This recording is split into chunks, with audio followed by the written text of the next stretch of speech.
நீங்கள் இணைந்து கொள்வது நியூஸ் ஃபர்ஸ்டின் பிரதான செய்தியுடன். நியூஸ் ஃபர்ஸ்ட் பிரதான கலையகத்திலிருந்து உங்களை சந்திக்கும் நான் சண்முகநாதன் வினோதர்ஷன். இன்று தனது 18வது பிறந்த தினத்தை கொண்டாடிக் கொண்டிருக்கும் சக்தி டிவிக்கு நியூஸ் ஃபர்ஸ்டின் பிறந்த நாள் வாழ்த்துக்கள். வணக்கம் கௌதமி. வணக்கம் வினோதர்ஷன். அனைவருக்கும் வணக்கம். உங்களுடன் இணைந்து கொள்ளும் நான் கௌதமி நந்தமாலா. முதலில் தலைப்புச் செய்திகள். பாரிய அளவில் முன்னெடுக்கப்படும் மண் அகழ்வு மற்றும் காடழிப்பிற்கு தமது அனுமதியை பெற வேண்டும், ஜனாதிபதி அறிவிப்பு.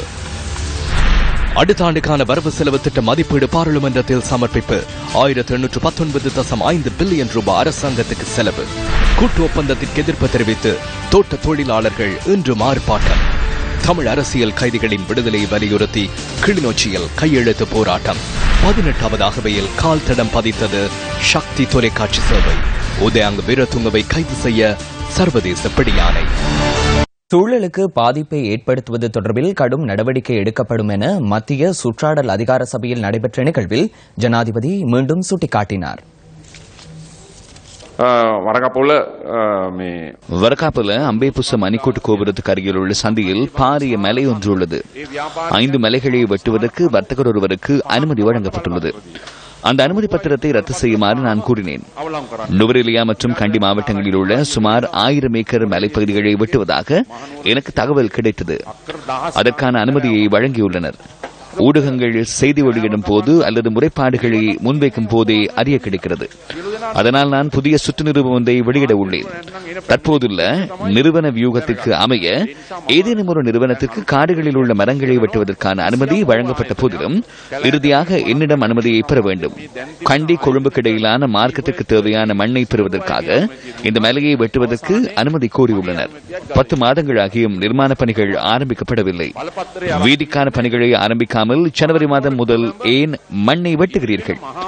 வீதியின் நிர்மாண பணிகளை ஆரம்பித்த பின்னரே மண்ணை வெட்டுவதற்கான அனுமதி பத்திரத்தை வழங்கி இருக்க வேண்டும். பொலித்தீன், பிளாஸ்டிக், இலத்திரனியல் மற்றும் தொழில்நுட்ப கழிவுகள் ஒழிப்பு வாரம் இன்று பிரகடனப்படுத்தப்பட்டது. நாட்டில் அதிக அளவிலான பொலித்தீன் கொழும்பிலேயே பயன்படுத்தப்படுவதாக இங்கு கண்டறியப்பட்டது. 2017ஆம் ஆண்டு வரவு செலவு திட்ட ஒதுக்கீட்டு சட்டம் மூலம் பாராளுமன்றத்தில் இன்று முன்வைக்கப்பட்டது. තනගතුමනි මම විසර්ජන පනත ඉදිරිපත් කරනවා. අමාත්‍ය මණ්ඩලයේ අනුමැතිය ලැබී තිබේද ගරු අමාත්‍යතුමනි? තනගතුමනි ඔව් සම්පූර්ණයෙන්ම කැබිනට් මණ්ඩලයේ අනුමැතිය ලබා තිබෙනවා. දෙවෙනි වාර කියවීම කවදාද? හෙට. ஒதுக்கீட்டு சட்டமூலத்திற்கு அமைய 2017ஆம் ஆண்டுக்கான செலவு 1819.5 பில்லியன் ரூபாய் என அரசாங்கம் மதிப்பீடு செய்துள்ளது. அதில் 1208 பில்லியன் ரூபாய் மீண்டெழும் செலவுகளுக்காக ஒதுக்கப்பட்டுள்ளன. அடுத்த வருடத்திற்கான பாதுகாப்பு செயற்பாடுகளுக்காக 284 பில்லியன் ரூபாய் ஒதுக்கப்பட்டுள்ளது. கல்விக்காக 77 பில்லியனும் உயர்கல்விக்காக 163 பில்லியனும் ஒதுக்கப்பட்டுள்ளன.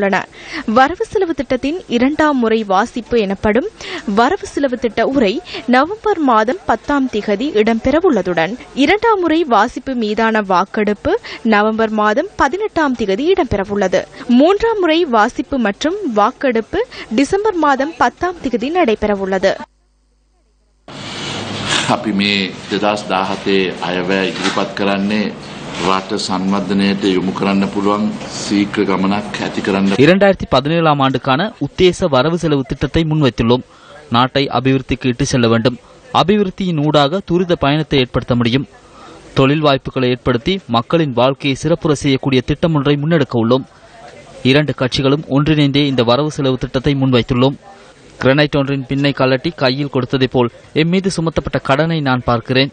பிரதமர் சீனாவுக்கு சென்ற சந்தர்ப்பத்தில் ஹம்பாந்தோட்டை துறைமுகத்தின் 80% பொறுப்பை ஏற்பதற்கு இணக்கம் தெரிவிக்கப்பட்டுள்ளது. இதன் ஊடாக எமது கடன் சுமை குறைவடைந்துள்ளது. நாம் சிறந்த பயனை பெற்றுக்கொள்ள வேண்டும்.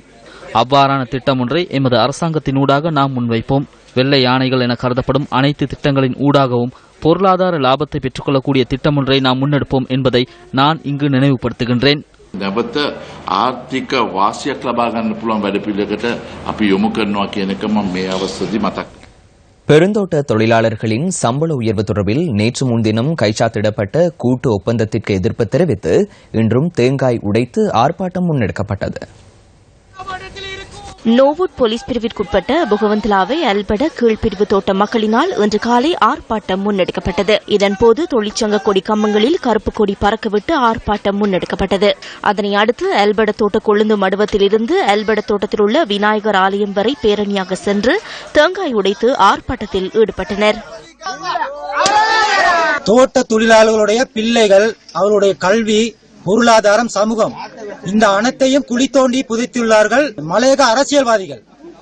இவர்கள் தோட்ட தொழிலாளர்களுக்கு 1000 ரூபாய் பெற்று தருகிறோம் என்று வெறும் நாடகம் காட்டினார்களே தவிர உணர்வோடு எமது சமூகம் என்ற ஒரு பார்லிமெண்டத்துக்கு நாங்கள் சென்று எங்களுடைய சமூக பிரச்சனையை முடித்து தருவோம் என்று சொல்லிவிட்டு கம்பெனிக்காரர்களுடன் இலங்கையில் வைத்தல்ல இந்தியாவிலே வைத்து சூட்கேஸ் பணம் வாங்கியிருக்கின்றார்கள் கூட்டு ஒப்பந்த கட்சிக்காரர்கள். இது உண்மை. அது மட்டுமல்ல, இன்று நாங்கள் இந்த தொழிற்சங்க சந்தாவை இன்னோடு இடைநிறுத்திவிட்டு இந்த தோட்டத்தில் இருக்கின்ற சகல கலர் கலராக பறந்த கொடிமரங்களிலே கருப்பு கொடி அறக்கம்பத்திலே வெட்டி நாங்கள் இன்று துக்க தினமாக இன்றிலிருந்து ஆரம்பித்திருக்கின்ற இலங்கை தொழிலாளர் காங்கிரசினுடைய தலைவர் சொன்னார், தோட்ட தொழிலாளருக்கு தீபாவளி பண்டிகை 10,000 பெற்றுக் கொடுத்திருக்கோம் என்று. அது பொய்யான விடயம். இன்று தோட்ட தொழிலாளர்கள் முட்டாள்கள் அல்ல. இன்று சகல தோட்டத்திலும் இருக்கின்ற சகல தொழிலாளர்களும் தெளிவாக இருக்கின்றார்கள். பெட்ரோல் கல்லனை தூக்கிட்டு அலைஞ்சாரு அந்த ஒரு அமைச்சர். அவரு பெட்ரோல் கல்லனை தூக்கிட்டு ஆளுங்க முன்னுக்கு பூச்சாண்டி காட்டிட்டு பணப்பெட்டியை தூக்கிட்டு வெளிநாட்டுக்கு சுத்த போயிட்டாரு. அப்ப எல்லாம் ஒண்ணு சேர்ந்து கதைச்சிருந்தா இந்த கம்பெனிக்காரங்களோட கூட்டு ஒப்பந்தம் பண்ணி ஆளுங்கள் எல்லாம் ஏமாத்திக்கிட்டு வராரு. கூட்டு ஒப்பந்தத்துல என்ன முடிச்சாங்க? எல்லாம் கூட்டணி சேர்ந்து கழிச்சு பிச்சை போட்டிருக்காங்க 50 ரூபாய். அந்த 50 ரூபாய்க்கே நாங்க போராடினோம் இவ்வளவு நாளா. எங்களுக்கு அந்த 50 ரூபாய் வேணாம், 150 ரூபாய். எங்களுக்கு இப்படி அமைச்சர்மார்கள் இந்த பிரச்சனையை முடிச்சு கொடுக்காட்டி நாங்க சக்தி டிவில கதைச்சு எங்களுக்கு சக்தி டிவி எவ்வளவு உதவி செஞ்சிருக்காங்க, வீடு திட்டம் எவ்வளவோ திட்டங்கள் உதவி செஞ்சிருக்காங்க. அப்ப நாங்க இந்த பிரச்சனைய சக்தி டிவியோட முடிக்கிறோம். எந்த அமைச்சர்மார்களும் தேவையில்லை. ஒரு 9 அமைச்சர்மாரு இங்க யாருமே இறங்கி எங்களுக்காக நடு ரோட்ல உட்காந்தியோ எங்களுக்காக எந்த ஒரு அமைச்சர் பேசல.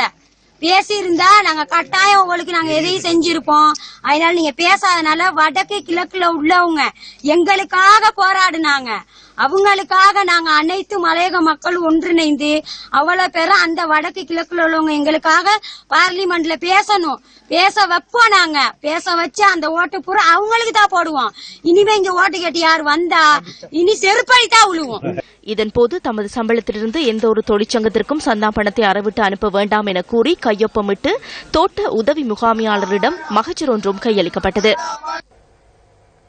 தமக்கான 1000 ரூபாய் சம்பளத்தை பெற்றுத்தரும் வரை போராடுவதாக தோட்ட தொழிலாளர்கள் குறிப்பிட்டுள்ளனர். 730 ரூபா உங்க இஷ்டத்துக்கு முடிவு பண்ணிருக்கீங்க. அது என்ன? அது நாங்க போடாததுக்கு என்ன அர்த்தமே இல்லையா? இல்ல உங்களுக்கு இதுக்கு பிறகு சந்தாவோ ஓட்டோ கேட்டு எங்க கிட்ட வராதிங்க. நாங்க இவ்வளவு காலம் உங்களுக்கு நாங்க கட்டிக்கிட்டு வந்தது கட்டமொழி மாதிரி தான். இன்னைக்கு நாங்க அவ்வளவு அத்தனை வருஷம் எங்க பரம்பராவே உங்களுக்கு நாங்க கட்டிக்கிட்டு வந்திருக்குது. வந்ததெல்லாம் அஞ்சத்துக்கும் இன்னைக்கு பிரயோஜனம் இல்லாம எங்களை ரோட்ல நிப்பாட்டிட்டீங்க. நாங்க விட மாட்டோம். நீங்க கொடுக்க வேண்டிய 1000 ரூபாய் கொடுங்க. நீங்க தானே சொன்னீங்க தாரன்னு சொல்லி. ஏன் தாரன்னு சொல்லி போய்க்கு ஏமாத்தி ஓட்ட வாங்கிட்டு எங்களை இப்படி நடுத்தருவில் விட்டுட்டீங்க. அது முந்தி தான் தலை சொரிஞ்சுக்கிட்டு போன காலமெல்லாம் ஆண்டு மாறி போயிடுச்சு. இனி அதெல்லாம் நடக்காது. நாங்க நடு ரோட்டுக்கு இறங்கி எங்களுக்கு 1000 ரூபாய் கிடைக்கும் வரைக்கும் நாங்க போராடிட்டு தான் விடுவோம். தோட்ட தொழிலாளிக்கு எந்த ஒரு அமைச்சர்மார்களும் ஆர்மம் தொண்டமானோ திகாம்பரமோ வடிவேல் சுரேஷ் பெட்ரோல் கேன் எடுத்துக்கிட்டு அவரும் கொஞ்சம் ஆட்டம் போட்டாரு. அவரும் இப்ப மடங்கி நிக்கிறாரு. எந்த அமைச்சர்மாரெல்லாம் என்னத்துக்காக இப்படி எங்களை ஏமாற்றுறாங்கன்னு எங்களுக்கு தெரியல. ஆனா இந்த போராட்டம் நாங்க தொடர்ந்து நடத்துவோம். தோட்ட தொழிலாளியை ஏமாத்தி பொழைக்கிற அரசியல்வாதிகள் எங்களுக்கு வேண்டியதில்லை. அரசாங்கம் எங்களால வந்த அரசாங்கம், எங்களால வந்த அமைச்சர்மார்கள் ஏன் உங்களுக்கு எங்க இந்த தொழிலாளிய பத்தி ஏன் இந்த அக்கறை இல்லை? 200 வருடமாக நாங்க ஏமாந்ததெல்லாம் போதும். இன்னும் ஏமாற முடியாது.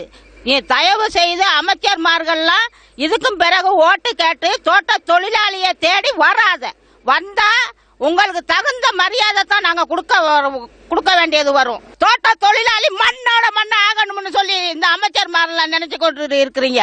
இன்னைக்கு நீங்க எல்லாம் உட்கார்ந்துருக்க நாக்காளி யார் விட்டு? எங்க விட்டு நாக்காளி? நாங்க போட்ட ஓட்டுல நீங்க எல்லாம் உட்கார்ந்துருக்கீங்க. நீங்க எல்லாம் நல்ல மனுஷரா இருந்தா, நல்ல சோறு கறி சாப்பிட இருந்தா எங்களுக்கு உடனடியாக 1000 ரூபாய் சம்பளத்தை கொடுங்க.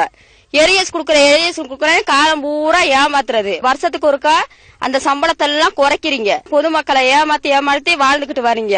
தீ குளிக்கிறேன், நான் பெட்ரோலை ஊத்தி பத்த வச்சுக்கிறேன், டயர் போட்டுக்கிறேன். ஒருத்தன் டயர் போட்ட பாடுமில்ல, ஒரு தீ குளிச்ச பாடுமில்ல. ஆளுகளுக்கு சம்பளத்துக்கு 730 ரூபாய்க்கு சத்தமிடாம சைன் வச்சுட்டு நாக்காளி கடையில உட்காந்துக்கிட்டாங்க. இதெல்லாம் ஒரு மந்திரியா? நல்ல மனுஷன் மந்திரி தான் எங்களுக்கு ஒழுங்கா 1000 ரூபாய் சம்பளத்தை வாங்கி கொடுங்க. தீ குளிக்கிறேன்னு சொல்றீங்க தானே, குளிங்க. அப்படி ஏறாட்டி போனா வாங்க, நாங்களாவது ஊத்தி உங்களை குளிப்பாட்டி எரிச்சு விடுறோம். இயற்கை அனர்த்தத்தினால் பாதிக்கப்பட்ட கொஸ்லந்தை மீரியபெத்த மக்கள் 2 வருடங்களுக்கு பின்னர் மகிழ்வான வாழ்வுக்கு திரும்ப உள்ளனர். 2014 ஆண்டு அக்டோபர் மாதம் 29ஆம் தேதி மீரியபெத்தவில் இயற்கை அனர்த்தம் ஏற்படும் என எவரும் அறிந்தனர். மண் சரிவினால் உறவுகள் உடைமைகளை இழந்த நிலையில் கொஸ்லாந்த மீரியபெத்த மக்கள் பூனாகலை மாக்கந்த தேயிலை தொழிற்சாலைக்குள் தஞ்சம் புகுந்தனர். 2 வருடங்களாக உறவுகள் உடைமைகளை இழந்த நிலையில் பல்வேறு இன்னல்களுக்கு மத்தியில் வாழ்ந்து வந்ததாக மாக்கந்தை முகாமில் உள்ள மக்கள் தெரிவிக்கின்றனர். ஏதோ 2 வருஷம் சென்று நாங்கள் படாத பாடுபட்டு கஷ்டப்பட்டு உயிரை காப்பாற்றி வந்தோம். ஆண்டவனே எங்களுக்கு இப்போ வீடு கிடைச்சிருக்கு, மிச்சம் சந்தோஷம். இப்போ எங்களுக்கு வீடு கிடைக்க போகுது, அது பெரிய சந்தோஷம். சக்தி எங்களுக்கு பெரிய உதவி செஞ்சிருக்காங்க. எங்களுக்கு எவ்வளோ நிவாரணம் கொடுத்துருக்காங்க. எங்களுக்கு ஊடகத்து துறையிலேயே எங்களுக்கு முன்னுரிமை கொடுத்தது சக்தி ஒரு நிறுவனம் தான். இவ்வளோ சிரமத்தில் நல்லது கெட்டதில் நாங்கள் கடந்து கஷ்டப்பட்டு எல்லாம் அனுபவிச்சிட்டோம். எங்களுக்கு இப்போ வீடு கிடைக்கிறது பெரிய மகிழ்ச்சியா இருக்கு. எங்களுக்கு எத்தனையோ தடவை சக்தி டிவியில் எங்களுக்கு உதவி செஞ்சிருக்காங்க, சாப்பாடு போட்டிருக்காங்க, எல்லாமே செஞ்சிருக்காங்க. சக்தி டிவிக்கு எங்களால் மனமார்ந்த நன்றி தெரிவிக்கிறேன். இந்த மக்களுக்கு மாற்றிடத்தில் வீடுகள் நிர்மாணித்து தருவதாக பல தரப்பினரும் வாக்குறுதி அளித்துள்ள போதிலும் 2 வருடங்கள் காத்திருக்க வேண்டிய நிலைக்கு தள்ளப்பட்டனர். மண் சரிவினால் பாதிக்கப்பட்ட மக்களுக்கு ஹல்தமுல்ல பிரதேச செயலகத்துக்குட்பட்ட பூனாகலை மகுல்தெனி பகுதியில் 75 வீடுகள் நிர்மாணிக்கப்பட்டு எதிர்வரும் 22ஆம் தேதி பகிர்ந்தளிக்கப்பட உள்ளது.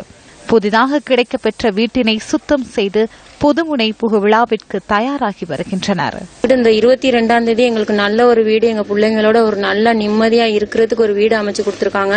ஆனா எல்லாத்துக்கும் சந்தோஷப்படணும்னு நாங்க 3வது நாளா எங்களை வீடுகளை துப்புரவு பண்ணிக்கிட்டு இருக்கிறோம். ரொம்ப சந்தோஷமா இருக்கு. எல்லா மக்களுமே சந்தோஷமா இருக்கிறாங்க. ஏன்னா தனக்குரியான சொந்தமான வீடை கொடுத்துட்டாங்கன்னு சொல்லி. மகுல்தெனிய பகுதியில் நிர்மாணிக்கப்பட்ட 75 வீடுகளை இந்த மாதம் 22ஆம் தேதி மக்களுக்கு வழங்குவதற்கான அனைத்து நடவடிக்கைகளும் தயார்படுத்தப்பட்டுள்ளன. புதிதாக நிர்மாணிக்கப்பட்ட இந்த 75 வீடுகளும் எதிர்வரும் 22ஆம் தேதி இந்த மக்களுக்கு கையளிக்க உள்ளது. அதற்கான நடவடிக்கைகள் அனைத்தும், அதற்கான ஏற்பாடுகள் அனைத்தும் தற்பொழுது நிறைவு பெற்ற நிலையில் உள்ளது. நியூஸ் ஃபர்ஸ்ட் செய்திகளுக்காக பிச்சமுத்து நவராஜ்குமார். தீபாவளி பண்டிகையுடன் இவர்களின் வாழ்வும் ஒளி பெறட்டும்.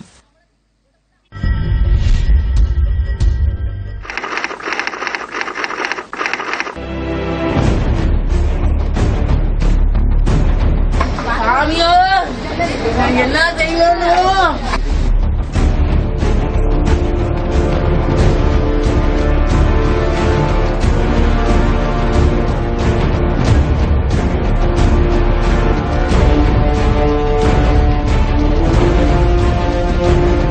இருந்த வீடு வாசலாம் போயிடுச்சுங்க சார். எவ்வளவு கூடிய சீக்கிரம் இடம் கிடைக்குமோ அது வரைக்கும் நாங்க எதிர்பார்த்து.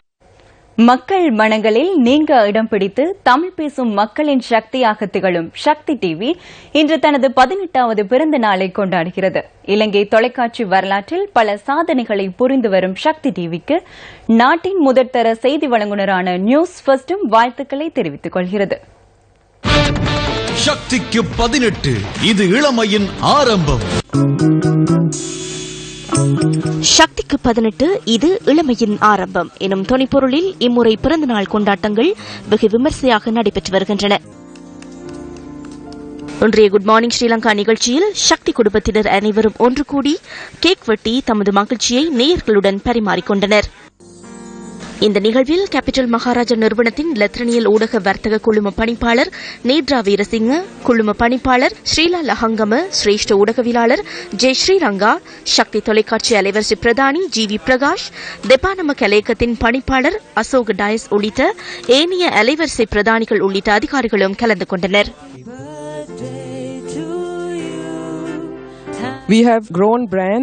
எமது மக்களுடைய அன்புக்குரிய மற்றும் மதிப்புக்குரிய ஒரு ஊடகமாக நாம் திகழ்கின்றோம். எமது இந்த பயணம் அவ்வளவு இலகுவானதல்ல, சவால்கள் மிக்கதாகவே காணப்பட்டன. இந்த 18 வருட பயணத்தில் எம்மோடு தொடர்ந்தும் கைகோர்த்துள்ள எமது அன்பான நேயர்களுக்கும் இந்த தருணத்தில் எனது நன்றிகளை தெரிவித்துக் கொள்கின்றேன். தமிழ் மொழியில் நிகழ்ச்சிகளை புதுமையாக படைப்பதில் எமக்கு தொடர்ந்தும் தனது ஒத்துழைப்புகளையும் அர்ப்பணிப்பையும் அயராது வழங்கும் எமது நிறுவன தலைவர் திரு ராஜமகேந்திரன் அவர்களுக்கும் எமது நன்றிகளை இந்த வேளையில் தெரிவித்துக் கொள்கின்றோம். சக்தி ஊழியர்களுக்கும் நேர்களுக்கும் பிறந்த நாள் வாழ்த்துக்கள். தமிழ் பேசும் மக்களுக்கு ஒரு டிவி என்று சொல்லி தெரிஞ்சா அது சக்தி என்று தான் தெரியும். அவைகளுக்கு சக்தி வேலை செய்தான் பாப்பினுமே ஒழிய. அண்மையில் ஒரு ஆள் இந்தியாவிலிருந்து இந்த டிபேட்டர் ப்ரோக்ராமுக்கு வந்தவர் சொன்னார், இலங்கை என்ற தொலைக்காட்சியை பார்க்கறதுக்கு தாங்கள் இவ்வளவு உயரத்துக்கு அண்டனாக்களை கட்டினாண்டு. அதே அண்டனாக்களை நாங்கள் யுத்த காலங்களிலும் வடகிழக்கிலும் மலையகத்திலும் ஆக்கள் கட்டுறதை நாங்கள் கண்டிருக்கிறோம். இன்றைக்கு பல ஊடகங்கள் இப்பொழுது முன் வந்தாலும் அந்த இக்கட்டான நிலைமையில சக்தி ஒன்று, அதாவது ஒரு என்டர்டெயின்மெண்ட்டுக்கு அப்பால போய் ஒரு சமூக சேவையும் செய்ய முடியும் என ஊடகங்களுக்கு என்பதனை நிரூபிப்பதற்கு உண்மையில் எங்களுடைய முகாமைத்துவத்தில் எங்களுக்கு மேலே இருந்தவர்களின் அனுசரணையும் மக்களின் உதவிகளும் இருந்தது. அதைவிட முக்கியமாக ஊழியர்களின் ஒத்துழைப்பும் இருந்தது. அந்த வகையில் தான் 18வது ஆண்டிலே ஒரு அழிக்க முடியாத சக்தியாக தமிழ் பேசும் மக்களுக்கு இன்று இந்த சக்தி இடம்பெற்றிருக்கிறது. சக்தியின் பிறந்த நாளை முன்னிட்டு மட்டக்களப்பு இந்து கல்லூரி மைதானத்தில் தென்னிந்திய பாடகர் கிரிஷ் கலந்து கொள்ளும் மாபெரும் இசை நிகழ்ச்சி நாளை மறுதினம் மாலை நடைபெறவுள்ளது.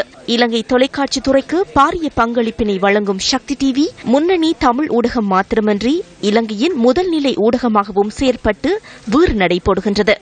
ரசிகர்களின் இதயங்களை வென்ற சக்தி டிவி தரைக்கற்களை தகர்த்து வெற்றி நடை போட நியூஸ் ஃபர்ஸ்டின் மனமார்ந்த வாழ்த்துக்கள். ஒன்றாக்கினான் நம் தேவன். சக்திக்கு 18 இது இளமையின் ஆரம்பம்.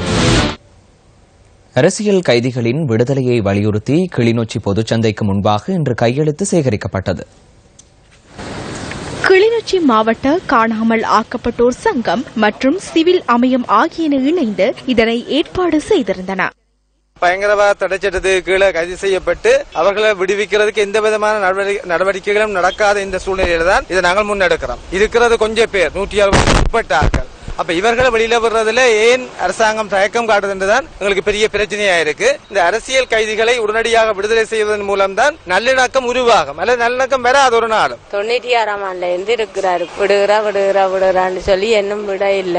20 வருஷம் தீர்ப்பு வழங்கி அவர் அங்கே இருக்கிறார். அரசியல் கைதி என்று சொல்லி இதுவரைக்கும் எங்கட பிள்ளைகள முயற்சி எடுக்க எங்களுக்கு அவையில நம்பிக்கை இல்ல. சும்மா அந்த முதலமைச்சர் பேரை கேட்டு நாங்களும் ஓடி போய் போட்ட போட்டோம். இன்றைக்கு அவை தங்கட குடும்பங்களும் தாங்களும் மட்டும் தான் இருக்கணும். இன்றைக்கு இத்தனை வருஷம் முகாமில போயிருந்து இன்றைக்கு எந்த பிள்ளை ஒரு கடையை கட்டி வச்சிருக்குது. இந்த இதுல சிடிபி பஸ் ஸ்டாண்டுக்குள்ள இன்றைக்கு அந்த சிறுதரை நம்பிதான் மறைச்சு வச்சிருக்கு. அந்த பிள்ளை எங்க உழைக்கிறான்னு தெரியாம இப்போ 2 வருஷமாக லோன் எடுத்து 3 லட்சம் அந்த லோனையும் கட்ட வழி இல்லாம இன்றைக்கு ஒரு கடையும் இல்லாம இருக்கிறார். சிறுதரை நம்பி எந்த விதமான முயற்சியும் செய்ததை நான் காணல. ஒருக்கா 2 தரமோ 3 தரம் வந்து ஆர்ப்பாட்டம் எங்களை கொடி தூக்க வச்சினோம். இன்றைக்கு அந்த அளவுல கைவிட்டுட்டோம். அந்த சிறுதர் நம்பியோ முதலமைச்சரோ எல்லாரும் அப்படித்தான். சமந்தரையாவோட நாங்கள் சமந்தரையா இதை தொடர்பு இல்ல. ஒருக்கா கழிச்சு போட்டு அந்த அளவுலயே கைவிட்டவர் தான். உங்களோட பிள்ளைகள் வரும் சொன்னார். இன்று வரைக்கும் எந்த ஒரு நடவடிக்கையும் எடுக்கல. நாங்கள்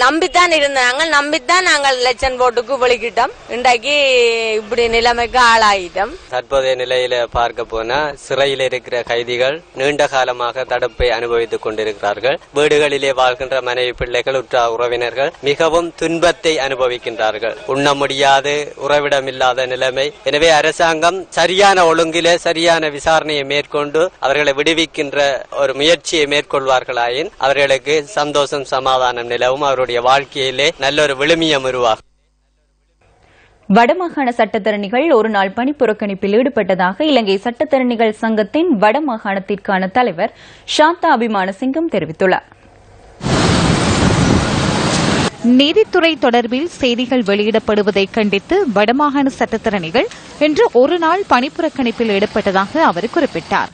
இந்த விடயம் தொடர்பில் சட்ட நடவடிக்கை எடுக்க சட்டத்தரணிகள் சங்கம் நடவடிக்கை மேற்கொண்டுள்ளதாக இலங்கை சட்டத்தரணிகள் சங்கத்தின் வடமாகாணத்திற்கான தலைவர் சாந்தா அபிமானசிங்கம் சுட்டிக்காட்டினார். வழக்கு 20ஆம் தேதி இளவராக்கள் வராத காரணத்தால் தவணை தை மாதம் 5ஆம் தேதி போட்டிருக்கு. எங்களுக்கு தெரியாத நாங்கள் இங்கே சமூகம் அளிச்சினாங்க. சட்டத்தரணிகள் பெறாதால தவணை போட்டு எங்களை திருப்பி. இதேவேளை வடமாகாணத்தின் யாழ்ப்பாணம், கிளிநொச்சி மற்றும் மன்னார் மாவட்ட நீதிபதிகள் இன்று பணி புறக்கணிப்பில் ஈடுபட்டனர். வடமாகாணத்தில் பணிபுரியும் நீதிபதிகள் மற்றும் சட்டத்தரணிகள் தொடர்பில் இலங்கையில் பதிவு செய்யப்படாத இணையதளம் ஒன்றில் மிகவும் கீழ்த்தரமாகவும் உண்மைக்கு புறம்பான நாகரிகமற்ற முறையிலும் அவதூறான கருத்துக்களை இணையதளம் ஒன்று வெளியிட்டு வருகின்றது. அந்த இணையதளம் தொடர்பில் நடவடிக்கை எடுக்க கோரி இன்றைய தினம் நாங்கள் பணி பரிசீலனையில் ஈடுபடுவோம். வங்கியின் முறிகள் கொடுக்கல் வாங்கல் தொடர்பான தகவல்கள் அடுத்து. சில அமைச்சர்களும் ஐக்கிய தேசிய கட்சியின் தவிசாளர் மலிக் சமரவிக்ரம மற்றும் அர்ஜுன் மகேந்திரனுக்கு இடையிலான கலந்துரையாடலின் பின்னர் கடந்த வருடம் முற்பகுதியில் 10 பில்லியன் ரூபாய் பெறுமதியான முறைகள் விநியோகிக்கப்பட்டமை மற்றும் ஒரு சர்ச்சைக்குரிய விடயமாகும். இந்த மோசடி தொடர்பில் ஊடகங்கள் தொடர்ந்தும் செய்தி வெளியிட்டமை எதிர்க்கட்சி மற்றும் சிவில் அமைப்புகளின் பாரிய அழுத்தத்தை தொடர்ந்து கடந்த வருடம் மார்ச் மாத இறுதியில் சில விசாரணை குழுக்கள் அமைக்கப்பட்டன. இந்த காலப்பகுதியில் பிரதமரினால் நியமிக்கப்பட்ட 3 அடங்கிய குழுவின் அறிக்கை வெளியிடப்பட்ட போதிலும் சர்ச்சையை ஏற்படுத்தியுள்ள முறைகள் விநியோகத்தின் போது ஆளுநரின் எவ்வித நேரடி தலையீடும் காணப்படவில்லை என அதில் குறிப்பிடப்பட்டிருந்தது. எனினும் ஆளுநரின் மருமகனுக்கு சொந்தமான பெர்பச்சுவல் ட்ரெஷரிஸ் நிறுவனத்தினால் முன்வைக்கப்பட்ட கேள்வி மனு தொடர்பில் மேலதிக விசாரணைகள் முன்னெடுக்க வேண்டும் என அந்த குழு பரிந்துரைத்திருந்தது. பிரதமர் குழு ஒன்றை லஞ்ச ஊழல் விசாரணை ஆணைக்குழுவின் பணிப்பாளர் நாயகம் பதவியிலிருந்து ராஜினாமா செய்த தில்ருக்ஷி டயஸ் விக்ரமசிங்க மேலதிக சொலிசிட்டர் நாயகமாக மீண்டும் பொறுப்புகளை இன்று ஆரம்பித்தார். தில்ருக்ஷி டயஸ் விக்ரமசிங்க லஞ்ச ஊழல் விசாரணை ஆணைக்குழுவின் பணிப்பாளர் நாயகம் பதவியிலிருந்து ராஜினாமா செய்வதாக அனுப்பிய கடிதத்தை ஜனாதிபதி நேற்று ஏற்றுக்கொண்டார். ஆணைக்குழுவின் பிரதி பணிப்பாளர் நாயகமாக செயற்பட்ட சுனேத்ரா ஜெயசிங்க ஆணைக்குழுவின் பணிப்பாளர் நாயகம் பதவிக்கு நியமிக்கப்பட்டுள்ளார். ஜனாதிபதி சட்டத்தரணியான தில்ருக்ஷி டயஸ் விக்ரமசிங்க ஏற்கனவே சேவையாற்றிய சட்டமா அதிபர் திணைக்களத்தின் மேலதிக சொலிசிட்டர் நாயகம் பதவிக்கான பொறுப்புகளை இன்று மீண்டும் ஆரம்பித்தார். மக்கள் சக்தி 100 நாள் வேலை திட்டத்தின் கீழ் ஹம்பாந்தோட்டை சபோதாகம கனிஷ்ட வித்தியாலயத்திற்கு வழங்கப்பட்ட 2 செயற்திட்டங்களை மாணவர்களிடம் கையளிக்கும் நிகழ்வு இன்று இடம்பெற்றது.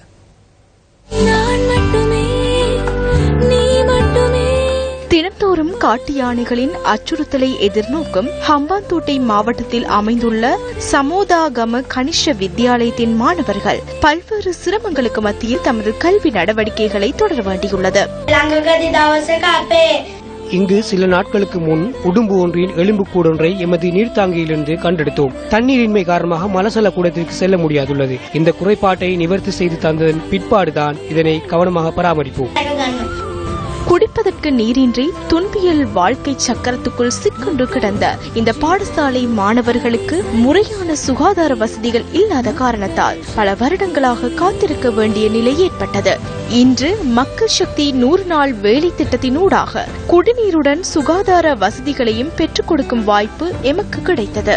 සංවර්ධනය කරන නගරයක මේ වගේ දුප්පත් ඉස්කෝලේකට ඇවිල්ලා ලංකා ද්වීපේ මට ඉතින් කිසිම ආයතනයකින් මේ වගේ දේවල් කරන්නේ නැතුව ඇත. මට හිතෙන්නේ මේක අවසානයක් නෙවෙයි, මට හිතෙන ආරම්භයක්. මේ ලැබුව ආරම්භය තව තවත් ඉදිරියට අරගෙන යන්න. දින 100ක් නෙවෙයි ජීවිතාන්ත පුරුවක් මේ වැඩසටහන එහෙන් දිගටම කරගෙන යන්නේ කියලා මම ඔයගලන්ට කියනවා.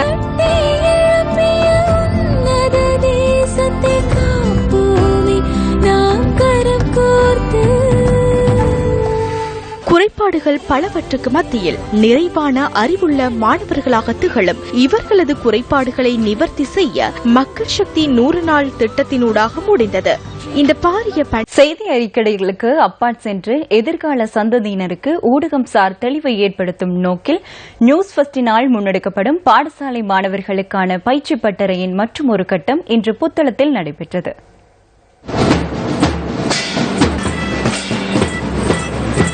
புத்தளம் ஆண்டிமுனை மகா வித்தியாலயத்திற்கு சென்ற நியூஸ் ஃபர்ஸ்ட் குழுவினருக்கு உற்சாக வரவேற்பு அளிக்கப்பட்டது. தொடர்ந்தும் செய்தி அறிக்கையிடல், செய்தி வாசிப்பு, நவீன ஊடக பயன்பாடு, செய்தி அறையின் செயற்பாடுகள் உள்ளிட்ட பல்வேறு பயிற்சிகள் மாணவர்களுக்கு வழங்கப்பட்டன. தலைமைத்துவ பயிற்சியும் இதன்போது மாணவர்களுக்கு வழங்கப்பட்டதுடன் மாணவர்கள் மிகுந்த உற்சாகத்துடன் அதில் பங்கு பெற்றனர். மாணவர்களின் திறமைகளை வெளிப்படுத்துவதற்கும் இதன்போது சந்தர்ப்பம் அளிக்கப்பட்டது. காணாமல் போனோர் தொடர்பில் ஆணைக்குழுவினால் சாட்சியங்கள் பதிவு செய்யப்பட்டிருந்தன. இந்த பயிற்சி பட்டறையில் தாம் பெற்றுக்கொண்ட அனுபவங்கள் தொடர்பில் மாணவர்கள் இவ்வாறு கருத்து தெரிவித்தனர். ஊடகத்துறை என்றால் என்ன என்பதை மிக தெளிவாக கூறிய ஊடகவியலாளர் அவர்களுக்கும் இதை ஏற்பாடு செய்து கொடுத்த அனைவருக்கும் எங்கள் பாடசாலை சார்பாக மனமார்ந்த நன்றிகளை அன்போடு தெரிவித்து நியூஸ் ஃபர்ஸ்டின் சேவையை பாராட்டி புத்தளம் ஆண்டிமுனை மகா வித்தியாலயத்தில் இதன்போது நினைவு சின்னங்களும் வழங்கப்பட்டன. மாணவர்களுடைய ஆளுமை வளர்ச்சியை ஏற்படுத்துவதில் இந்த கருத்தரங்கு மிகவும் சிறப்பாக அமைந்தது.